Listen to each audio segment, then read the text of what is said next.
Welcome to I dream. నేను ఉదయశ్రీ. ఈ మధ్య కాలంలో డివోర్స్ కేసెస్ పెరిగిపోతూ ఉన్నాయి. వాళ్ళు ప్రేమించి పెళ్లి చేసుకున్నా సరే, లేకపోతే పెద్దలు కుదిర్చిన పెళ్ళైనా సరే, అసలు డివోర్స్ కేసెస్ పెరగడానికి రీజన్ ఏంటి మాట్లాడదాం. మనతో ఉన్నారు గణేష్ మండాడి గారు, emotional intelligence expert and relationship coach. నమస్తే sir, welcome to our studio. నమస్తే అండి ఉదయశ్రీ గారు. సార్, మీరు ఎంతో మందిని అంటే స్టడీ చేసి ఉంటారు. ఇప్పటివరకు మీ ఇయర్స్ ఎక్స్పీరియన్స్ మోస్ట్లీ అంటే దాదాపు 22-23 ఇయర్స్ ఎక్స్పీరియన్స్ ఉంది మీరు. సో చాలా మంది మెంటాలిటీ మీరు చూస్తూ ఉంటారు. మీ దగ్గరికి కూడా చాలా కేసెస్ వచ్చి ఉంటాయి. ఈ మధ్య కాలంలో పెరిగిపోతున్న డివోర్సెస్ కేసెస్ వెనకాల మీరు అబ్జర్వ్ చేసింది ఏంటి? వీటిని మనం కంట్రోల్ చేయలేమా? ఉదయశ్రీ గారు, చాలా బర్నింగ్ టాపిక్, అది చాలా relevant topic, most wanted question అండి అది. ఈ మధ్యకాలంలో డివోర్సెస్ చాలా పెరుగుతున్నాయి. అది అరేంజ్ మ్యారేజ్ కావచ్చు, లా మ్యారేజెస్ కావచ్చు, చాలా అంటే చాలా డే బై డే పెరుగుతూ ఉన్నాయి. ఇది అఫీషియల్ స్టాట్స్ అండి. అన్అఫీషియల్గా కూడా సైలెంట్ డివోర్స్ అనేది 90% జనాలు, అంటే అందరూ లీగల్గా కలిసే ఉంటున్నారు, కాపురాలు చేస్తున్నారు, కానీ ఫుల్ఫిల్లింగ్గా లేరు. అంటే సైలెన్స్ డివోర్స్ అనేది కూడా చాలా ఉంది, ఎవరు మాట్లాడట్లేదు. అది చెప్పాలంటే అన్డిక్లేర్డ్ పాండమిక్ లాంటిది. కోవిడ్ పాండమిక్ అఫీషియల్గా WHO డిక్లేర్ చేసింది, కానీ అన్అఫీషియల్గా అన్డిక్లేర్డ్ పాండమిక్ ఇది. ప్రతి అంటే కపుల్స్ భార్యాభర్తల మధ్యలో ఎన్నో కాన్ఫ్లిక్ట్స్ ఉన్నాయి, సర్దుకొని వెళ్ళడము, సఫర్ అవుతూ వెళ్ళడము. సో ఒక సైలెంట్ డివోర్స్ అనేది నడుస్తూ ఉంది. సో మీరు అడిగిన క్వశ్చన్కి ఇంతకుముందు వీడియోలో మనము టాప్ 5 రీజన్స్ మనం మాట్లాడుకున్నాం. చూడని వాళ్ళు ఎవరైనా ప్రేక్షకులు ఆడియన్స్ ఉంటే అది చూడొచ్చు. కానీ ఈ రోజు మీరు అడిగిన క్వశ్చన్లో ఒకటి, డివోర్సెస్ని ఆపగలమా అనే క్వశ్చన్ ఉంది కదా. ఖచ్చితంగా డివోర్సెస్లో ఇప్పుడు 100కి 80% డివోర్సెస్ని మనం అవాయిడ్ చేయొచ్చు. We can save the marriages. ఆ మిగతా 20% డివోర్సెస్ని మనం ఆపలేము, ఎందుకంటే ఇన్ఎవిటబుల్. ఎందుకంటే ఇప్పుడు డివోర్సెస్ తీసుకోవడానికి కొన్ని ఎక్స్ట్రీమ్ రీజన్స్ ఉంటాయి. కొంచెం like repeated extra marital affairs కావచ్చు, ఫిజికల్ అబ్యూస్, డొమెస్టిక్ వైలెన్స్, ఇంకొన్ని ఏంటంటే లైఫ్లో ఒక పార్ట్నరు ఇర్రెస్పాన్సిబుల్గా ఎలాంటి రెస్పాన్సిబిలిటీ తీసుకోకుండా రిపీటెడ్గా ఒకరి మీద ఓవర్ బర్డన్ అయితే. So there are multiple reasons. So ఒక 20% డివోర్సెస్ ఎవరము ఆపలేము. ఆ డివోర్సెస్ అనేది వాళ్ళ శ్రేయస్సుకే, వాళ్ళ పీస్ ఆఫ్ మైండ్కి, వాళ్ళ సర్వైవల్ కూడా అది ఉంది. దాన్ని మనం కాపాడాల్సిందే, రక్షించాల్సిందే. కానీ ఈ మధ్యకాలంలో అయ్యే డివోర్సెస్లో 80%, 70 to 80% అయితే ఈజీగా సేవ్ చేయొచ్చండి. It is all about manageable. ఒక ఎగ్జాంపుల్ ఇస్తాను నేను. యాక్చువల్గా మనకి ఏదన్నా శరీరానికి భౌతిక గాయం అయితే దాన్ని మనం ట్రీట్ చేస్తాం. ట్రీట్ చేశాక ఏదన్నా మనకు సెట్ బ్యాక్, హెల్త్ క్రైసిస్ వచ్చినా దాన్ని ట్రీట్ చేశాక మన ఆరోగ్యం ముందు కంటే కూడా ఇంకా హెల్తీగా, ఇంకా ఎంత స్ట్రాంగ్గా, ఇంకా వికసితంగా, అంటే బాగా అవుతుంది హెల్త్. అలాగే రిలేషన్షిప్లో కూడా ఎలాంటి డివోర్స్ వరకు వెళ్ళిన సంబంధాలలో కూడా, అదే లైఫ్ పార్ట్నర్స్ మధ్యలో కూడా ఈ ఒక రికాన్సిలేషన్ అయ్యి ఒక ప్యాచప్ అయ్యాక వాళ్ళ రిలేషన్షిప్ ముందు కంటే కూడా చాలా ఎన్నో రెట్లు బలంగా, హెల్తీగా ముందుకు సాగుతుంది. That is a power. So 80% వరకు సేవ్ చేయొచ్చు. అయితే డివోర్సెస్ అవ్వడానికి హై లెవెల్ అండి. బేసికల్గా ఓవర్ నైట్ అవ్వవు డివోర్సెస్. సడన్గా ఈరోజు తెల్లాసరికి success is not and overnight అంటారు కదా. డివోర్సెస్ కూడా ఓవర్ నైట్ కాదు. అదేంటంటే చిన్న చిన్నవి, అంటే ఓవర్ ఎ పీరియడ్. ప్రతిరోజు unmet conflicts, unresolved conflicts, unmet emotional needs అంటాం. వీటిని మనం ఎంబడే ఫిక్స్ చేయకుంటే, వాటిని ఎంబడే అడ్రస్ చేయకుంటే, ఆ చిన్న చిన్న ప్రాబ్లమ్స్ కాస్త పెరిగి పెద్దయి ఒకేసారి బస్ట్ అయిపోతాయి, అవుట్ బస్ట్ అయిపోతాయి, ఎక్స్ప్లోడ్ అయిపోతాయి. అవి చెప్పాలంటే అది ఎలా ఉంటుంది అంటే, చిన్న సమస్యలే, చిన్న చిన్న ప్రాబ్లమ్సే మనం ఇగ్నోర్ చేయకూడదు. ఫర్ ఎగ్జాంపుల్, ఒక చిన్న నీటి చుక్కలండి, స్మాల్ వాటర్ డ్రాప్స్ కన్సిస్టెంట్గా ఒక హాట్ సాలిడ్కి రాకపోయినా పడుతుంటే, ఓవర్ అ పీరియడ్ ఆ కన్సిస్టెంట్కి ఆ నీటి బొట్లే, వాటర్ డ్రాప్సే పడి కన్సిస్టెంట్గా పెద్ద రాయిని పగలగొట్టేస్తాయి. సో రిలేషన్షిప్లో, దాంపత్యంలో కూడా చిన్న చిన్న గొడవలే ప్రతిరోజు అవే రిపీట్ అవుతుంటే, ప్రాబ్లం అదే కాకుండా ఏదో ఒక ప్రాబ్లం, చిన్న చిన్న గొడవలు కన్సిస్టెంట్గా రిపీట్ అవుతుంటే, ఎంత హాట్ సాలిడ్, మీరు ఎంతకుంది అన్నారు, గాఢంగా ప్రేమించుకున్న పెళ్ళిళ్ళు కావచ్చు, పెద్దలు కుదిర్చిన పెళ్ళిళ్ళు కావచ్చు, పెద్దలు కూడా అన్ని చూసి అన్ని కలుపుతారు. జాతకాలు కలుస్తాయి, ఈడు జోడు కలుస్తుంది, ఆస్తు అంతస్తులు కలుస్తాయి, అంత సోషల్ సపోర్ట్, ఫ్యామిలీ సపోర్ట్ ఉండి వాళ్ళిద్దరి మధ్యలో ప్రేమ ఉన్నా, ఇక్కడ ఈ ఉత్పన్నమైన ఈ సమస్యలు ఏవైతే ఉంటాయో కన్సిస్టెంట్గా ఓవర్ పీరియడ్ ఇగ్నోర్ చేస్తే అది కాస్త ఎక్స్ప్లోడ్ అయ్యి డివోర్స్ వరకు దారితీస్తాయి. సో బేసికల్గా ఈ చిన్న చిన్న వాటిని ఇగ్నోర్ చేయకూడదు. ఆ సమస్యలు ఫస్ట్ థింగ్. అది చేస్తే ఏమవుతాయి, సమస్యలు చాలా ఉంటాయి లైఫ్లో. రెస్పాన్సిబిలిటీ రిలేటెడ్ కావచ్చు, పేరెంటింగ్ రిలేటెడ్ కావచ్చు, ఫినాన్షియల్ రిలేటెడ్ కావచ్చు. మ్యారీడ్ లైఫ్లో ఎన్నో ప్రాబ్లమ్స్ ఉంటాయి, ఎన్నో ఛాలెంజెస్ ఉంటాయి. వాటిని మనము ఇగ్నోర్ చేస్తే పైలప్ అవుతాయి. అయితే నెక్స్ట్ స్టేజ్కి వెళ్తాయి. నెక్స్ట్ స్టేజ్ ఏంటంటే, వాళ్ళు లైఫ్లో భార్యాభర్తలు ఇద్దరు ఇమోషనల్గా డిస్కనెక్ట్ అయిపోతారు. అంటే ఒకరినొకరు ఇమోషనల్గా డిస్కనెక్ట్ అయినప్పుడు అది ఇంకా ఫాస్ట్ ట్రాక్ అవుతుంది, యాక్సిలరేట్ అవుతుంది. వాళ్ళ గ్యాప్, కమ్యూనికేషన్ బ్రేక్ డౌన్ అవుతుంది వాళ్ళ మధ్యలో. ఇద్దరు మాట్లాడుకోరు. So they start seeing 95% positives ఉన్న లైఫ్ పార్ట్నర్లో ఆ 5% అన్మెట్ నీడ్స్, ఆ కాన్ఫ్లిక్ట్స్ కాస్త మ్యాగ్నిఫై అయ్యి ఇది 90%కి వెళ్ళిపోతుంది.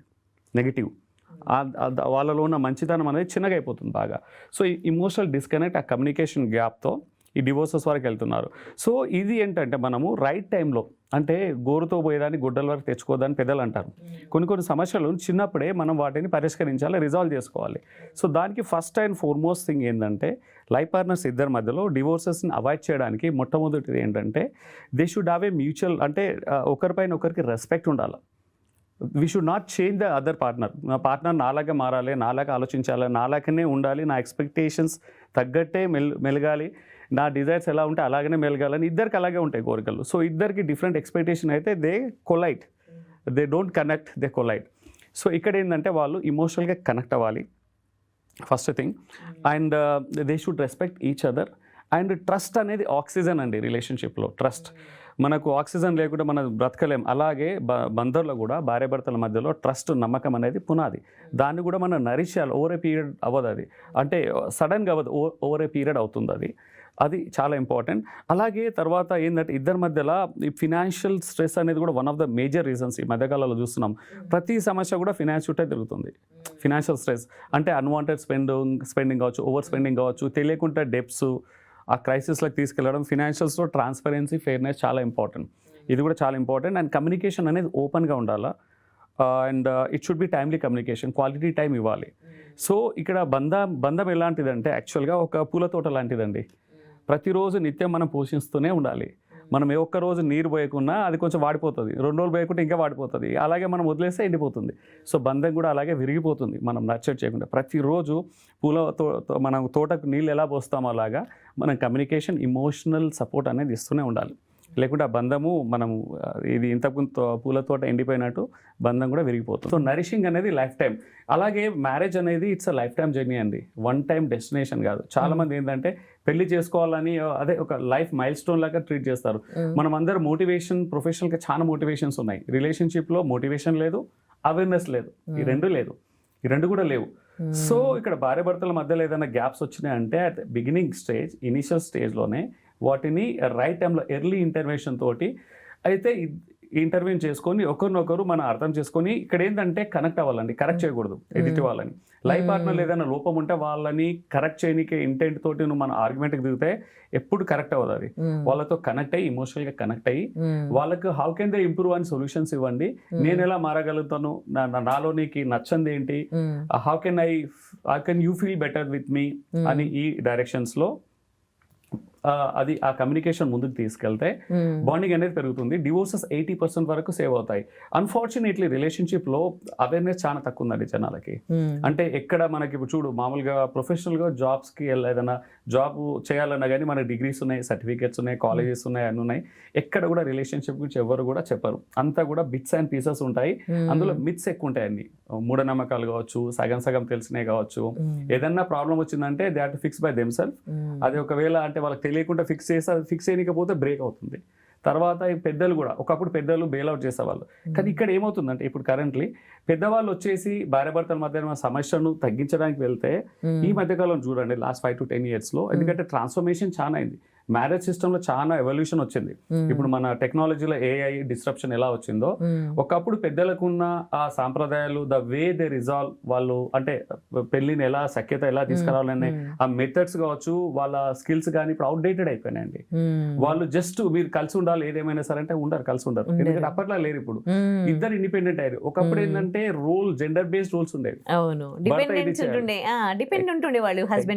ఎగ్జాక్ట్లీ, భర్త ఇది చేయాలి, భార్య ఇది చేయాలి. వచ్చి చెప్పేది నీ పని నువ్వు చేయట్లేదు, నీ పని నువ్వు చేయట్లేదు, చేస్తే కనెక్ట్ అవుతారు. ఇప్పుడు ఇద్దరు అన్ని పనులు చేస్తున్నారు. సో ఇప్పుడు పెద్దవాళ్ళు చేయండి, వీళ్ళు చాలా ముందుకు వెళ్ళిపోయారు. అంటే అడ్వాన్స్ గా, అంటే సొసైటల్ ఆబ్లిగేషన్స్ కావచ్చు, లైక్ టెక్నాలజీ కావచ్చు, సర్వైవల్ ఇన్స్టింక్ట్స్ కావచ్చు, చాలా రకాల మార్పు వచ్చింది. చాలా ఈ మార్పుకు అనుగుణంగా పెద్దలు కూడా వాళ్ళు రిజాల్వ్ చేయని పరిస్థితి ఉంది ఇప్పుడు. ఒకవేళ రిజాల్వ్ చేయడానికి వచ్చింది కానీ పెద్దల మాట వినరు, ఎందుకంటే ప్రాక్టికల్ గా లేదు. It is not realistic. ఒకప్పుడు ఇచ్చిన సొల్యూషన్ ఇప్పుడు మనం ఇవ్వలేము. సో అందుకే డివోర్సెస్ కూడా పెరుగుతున్నాయి. Straight away they jump to court. ఏమంటే మ్యూచువల్ కన్సెంట్ డివోర్సెస్ అని అప్లై చేస్తున్నారు, ఫాస్ట్ ట్రాక్ చేసుకుంటున్నారు. దే నాట్ ఈవెన్ అంటే కొంచెం కూడా టైంని ఇంటెంట్ని చూపించట్లేదు ప్యాచప్ అవ్వాలని. ఒకటే చెప్తున్నాను నేను భార్యాభర్తల గొడవలు ఉన్న వాళ్ళందరికీ, మీరు లైఫ్ టైం జర్నీ అనుకున్నాం కదా, ఎక్కడికి ఈ బంధాన్ని మనం కరెక్ట్ చేసుకోకుంటే కొంతమంది తర్వాత నెక్స్ట్ బంధంలో అంటే ఎంగేజ్ ఉన్న వాళ్ళు 30s లో ఉన్న వాళ్ళు డివోర్స్ అయినాక మళ్ళీ సెకండ్ ఇన్నింగ్ స్టార్ట్ చేయనీకే they are open, nothing wrong in that. కాకపోతే ఇప్పుడు మన ఫస్ట్ ఇన్నింగ్స్లో బేసిక్స్ మనం సరిదిద్దుకోకుంటే సెకండ్ ఇన్నింగ్స్లో ఇంకా వర్సన్గా అవుతాయండి, ఇంకా పెద్దగా అవుతాయి సమస్యలు. సో ఇక్కడ ఏంటంటే బేసిక్స్ మీద వర్కౌట్ చేయాలి మనం. ఓకే ఓకే సరే, ఇప్పుడు అంటే పెద్దలు కుదిర్చిన మ్యారేజ్ అనుకోండి, ఇద్దరు కొత్త వాళ్ళు, వాళ్ళకి అప్పటి వరకు ఒకరితో ఒకరికి పరిచయాలు ఉండవు, తర్వాత ఏమైనా ఒకరిని అండర్స్టాండింగ్లో ఏమైనా బ్రేకప్ అయింది అని అంటే ఓకే. కానీ కొన్ని సంవత్సరాలు పెళ్ళికి ముందు ప్రేమించుకున్న వాళ్ళు, పగలు రాత్రి ఫోన్ కాల్స్ మాట్లాడుకున్న వాళ్ళు, ఒకరి గురించి ఒకరు పూర్తిగా తెలిసిన వాళ్ళు, వాళ్ళు పెళ్లి చేసుకుని కూడా వాళ్ళ మధ్యలో కూడా అండర్స్టాండింగ్, ఎమోషనల్గా వాళ్ళకెందుకు కనెక్ట్ అవ్వట్లేదు వాళ్ళు? వండర్ఫుల్ క్వశ్చన్ ఉదయశ్రీ గారు. పెళ్లికి ముందు ఒకరినొకరు తెలుసుకున్నారన్నారు కదా, తెలుసుకున్నది ఓన్లీ 10-20% అండి, 80% తెలియదు. ఎందుకంటే పెళ్లికి ముందు అంటే మేల్ కానీ ఫిమేల్ కావచ్చు, భార్య కావచ్చు భర్త కావచ్చు, వాళ్ళు వేసుకున్న ముసుగు వేరు, పెళ్లి తర్వాత వేసుకున్న రియల్ ముసుగు వేరు. ఎందుకంటే పెళ్లి తర్వాతనే ఇంకా చెప్పాలంటే అండి, సొంత కన్న తల్లి కూడా ఎదిగిన అబ్బాయి గురించి కానీ వాళ్ళ కొడుకు గురించి కానీ కూతురు గురించి కానీ పూర్తిగా తెలియదు. చిన్నప్పుడు 10 సంవత్సరాల వరకు తల్లిదండ్రులకు తెలుసు వాళ్ళు ఏంటి, వాళ్ళ స్వభావం ఏంటి, వాళ్ళు ఎలా ఉంటారనేది. కానీ ఓన్లీ లైఫ్ పార్ట్నర్కి మాత్రమే ఒక మనిషి రియల్ పర్సనాలిటీ, అసలైన వ్యక్తిత్వం అనేది బయటపడుతుంది. ఎందుకంటే దే షేర్ వెరీ క్లోజ్లీ, ఫిజికల్గా కావచ్చు, ఇమోషనల్గా కావచ్చు. ఒక క్లోజ్ డోర్లో they open up, they live as it is. ఈ మధ్య కాలంలో బిగ్ బాస్కి వెళ్తే అంత ఎక్స్పోజ్ అవుతుంది అంటారు కదా, మ్యారీడ్ లైఫ్ బిగ్ బాస్ కంటే 100 రెట్లు ఎక్కువ అండి, 100x. బిగ్ బాస్లో కూడా కెమెరాలు ఉంటాయి, సిస్టమేటిక్ టైం ఉంటుంది, ఒక స్లాట్స్ ఉంటాయి, ఒక స్ట్రక్చర్ ఉంటుంది. అక్కడ కూడా 4 ఉంటారు మిగతా వాళ్ళు, కంపేర్ చేసే వాళ్ళు. దే వేరే మాస్క్ కో పార్టిసిపెంట్ బిగ్ బాస్ లో వాళ్ళ ముందు కూడా కొంచెం నటిస్తారు. కానీ పెళ్లిలో నటించడం కాదండి. ఒకసారి పెళ్ళి అయిందంటే మన నటన అంతా తీసి పక్కన పెట్టాలా. ఇప్పుడు మీరు ఇంతకుముందు అన్నారు కదా, పెళ్లికి ముందు ప్రేమించే ఆ వ్యక్తిత్వం ఏదైతే ఉందో అది నటన, కొంతవరకు నటననే అది. రెండు వైపులా, నేను ఒకరిని బ్లేమ్ చేయట్లేదు, మేల్ ఫిమేల్. ఎందుకంటే marriage before they try to be, అంటే వాళ్ళ మంచి వర్షన్ చూపిస్తారు, వాళ్ళ బెటర్ వర్షన్ చూపిస్తారు. ఎదుటి వాళ్ళ రెస్పెక్ట్ చేయడము, ట్రీట్కి వెళ్ళడము, డేటింగ్కి వెళ్ళడము, కావాల్సిన కొనియడము, నవ్వుతూ మాట్లాడము, ఇవన్నీ కొంతకాలం వరకే ఉంటాయి. పెళ్ళయ్యాక ఆ ఇంట్రెస్ట్, ఆ మోటివేషన్ ఉండదు. రియల్ లైఫ్ ఛాలెంజెస్ వస్తాయి, రియల్ లైఫ్ స్ట్రగుల్స్ వస్తాయి. ఇవన్నిటి ముందు వాళ్ళు అంటే మోయలేరు, ఆ నటనని మోయలేరు. ఆ మాస్క్ని తీసి పక్కన పెట్టేసి they will become they true version. So వాళ్ళకి యాక్చువల్గా కోపతాపాలు ఎలా ఉంటాయి, ఒక వ్యక్తి కోపంలో ఎలా ఉంటాడనేది పెళ్లి తర్వాత తెలుస్తుంది. పెళ్లి ముందు తెలియదు. ఎందుకంటే వాళ్ళు కోపం తెచ్చుకున్నా, కోపం వచ్చినా వాళ్ళు అంచేసుకుంటారు, బికాస్ దే ప్రిటెండ్. కానీ పెళ్లి తర్వాత చేయలేరు. ఎందుకంటే ఎవ్రీడే కలిసి ఉన్నప్పుడు అవన్నీ పక్కన పెట్టేస్తారు, ఇంకా they become a natural. So ఒక వ్యక్తి కోపం వచ్చినప్పుడు ఎలా ఉంటుంది, కష్టంలో ఒక వ్యక్తి ఎలా ఉంటాడు, సంతోషంలో ఎలా ఉంటాడు. సో వాళ్ళ ట్రూ నేచర్, క్యారెక్టర్ అని లేదు, ట్రూ నేచర్, ఒరిజినల్ ట్రైట్స్ అనేది బయటపడతాయి. అప్పుడు బయటపడ్డప్పుడు అయ్యో నా ఫ్రెండ్, నా ఫియాన్సీ పెళ్లికి ముందు ఇలా ఉండేవాడు కాదు, పెళ్ళైన కొత్తలో కూడా ఇలా ఉండేవాడు కాదు, కంప్లీట్ గా మారిపోయింది అంటారు. యాక్చువల్గా వాస్తవానికి వాళ్ళు మారిపోలేదు, that is their original version. కానీ అది తర్వాత బయటపడింది. సో ఇప్పుడు ఒకప్పుడు వర్షన్ నువ్వు నచ్చినప్పుడు, ఇష్టపడి చేసుకున్నప్పుడు, ఇప్పుడు కూడా ఇష్టం పెంచుకోవాలి. We should accept them as they are. ఇక్కడ ఏంటంటే నా కోసం నువ్వు మారాలి అంటే, భార్య భర్తని నా కోసం నువ్వు మారాలని, భర్త భార్యని లేదు నేను మారని, నేను అలాగనే ఉంటాను, మీరే మారాలి, నాకు నచ్చినట్టే ఉండాలని ఇద్దరు అలాగే పట్టింపు ఒక పంతం మీద కూర్చుంటే ఆబ్వియస్ గా బ్రేకప్ వైపే దారి తీస్తుంటుంది. సో ఇక్కడ ఒకరినొకరిని అర్థం చేసుకొని వాళ్ళు ఎలా ఉన్నారు అలాగే వాళ్ళని అక్సెప్ట్ చేసి, అక్సెప్ట్ చేయడం నేర్చుకుంటే ఒకరి మధ్యలో ఒకరి బాండింగ్ పెరుగుతుంది, ఇమోషనల్ బాండింగ్ పెరుగుతుంటుంది.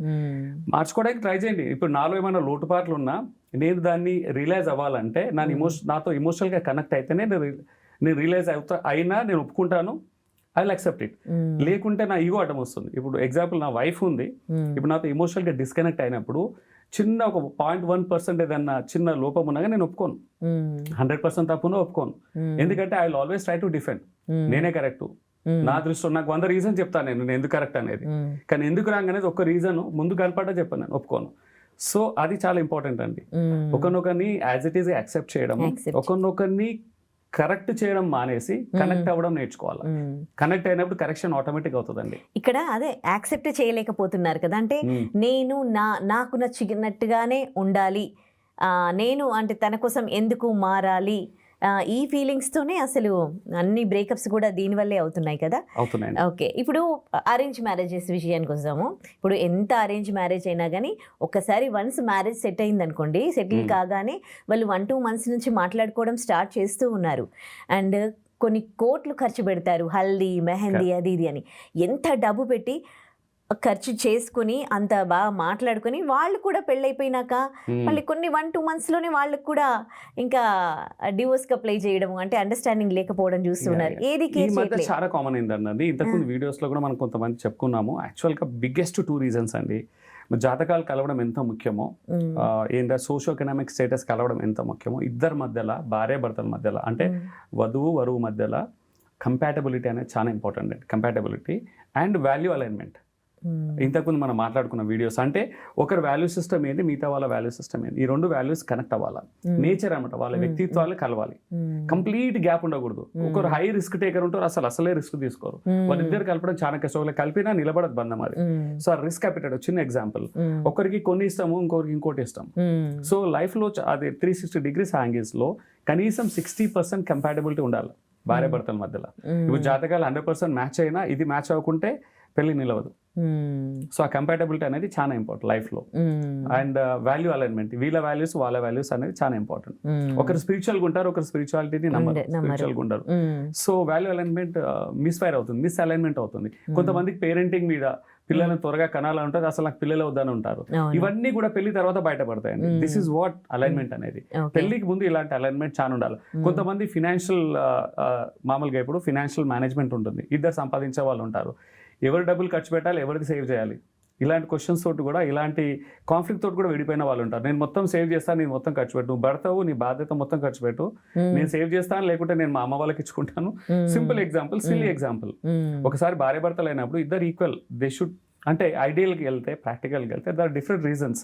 కానీ వాట్ ఎవర్ రీజన్, ఒకరిది సేవ్ చేసి ఒకరికి ఖర్చు పెట్టుకున్న మ్యారేజ్ కి ముందు అలైన్మెంట్, అగ్రిమెంట్, అండర్స్టాండింగ్ ఉంటే that will have a different level. కానీ పెళ్లి తర్వాత చాలా సర్ప్రైజెస్ వస్తున్నాయి ఇప్పుడు ఈ మధ్య కాలంలో. బేసికలీ కంపాటబిలిటీ అండ్ అలైన్మెంట్, ఈ రెండింటి ద్వారానే వస్తున్నాయి బాగా మాక్సిమం. ఇవి కలిస్తే కొంచెం ఏంటంటే మ్యారేజెస్ హెల్త్గా వెళ్తాయి. ఇంకోటి, marriages are made in heaven అంటారండి, but they are living in hell here. Exactly. If they are made in heaven, no one is liking to get married these days. Exactly. If they are made in heaven, they are supposed to live in heavenly life here only. ఇక్కడ మనము స్వర్గాన్ని ఆస్వాదించకుంటే ఇక్కడ మనం పైలోకి వెళ్ళాక స్వర్గానికి ఎలా అర్హత పొందుతాం మనం కదా. So we should become deserving, ఇక్కడే డిజర్వింగ్ అవ్వాలా. ఆ స్వర్గాన్ని, హెవెన్ ఇక్కడే మన దేవుడు నిర్ణయించిన పెళ్లిళ్ళు అంటారు. అలాంటప్పుడు మనం కాపాడుకోవాలి, మన బాధ్యత. And we should contribute to each other. భార్య భర్తలకి ఇద్దరికి ఆ ఇంటెంట్ క్లియర్గా ఉండాలి. నా బంధాన్ని నిలుపుకోవాలని ఇంటెంట్ ఇద్దరికి ఉన్నప్పుడే ఆ బంధం నిలబడుతుంది. ఇద్దరిలో ఒక్కరికి లేకున్నా ఆ బంధం నిలబడదు. ఎగ్జాక్ట్లీ. చాలా మంచి విషయం తెలియజేశారు. థ్యాంక్ యూ సో మచ్ అండి. ఓకే.